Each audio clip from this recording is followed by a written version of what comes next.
स्वातंत्र्य दिनानिमित्त जमलेल्या सर्व पाहुण्यांचे मी मनपूर्वक स्वागत करते। आतुरतेने वाट पाहत होतो सर्वजण 150 वर्षाच्या गुलामगिरीच्या आस्ताची, सरून गेली रात्र पारतंत्र्याची आणि मंगलमय पहाट झाली स्वातंत्र्य दिनाची। देशप्रेमाचे प्रतीक तिरंगा नभी लहरोया उंचच उंच, जय हिंद जय भारत जय घोषाने गरजू द्या सारा आसमंत।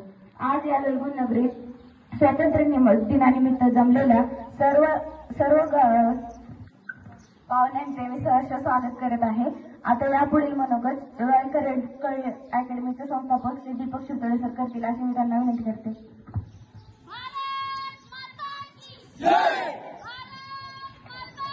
जय!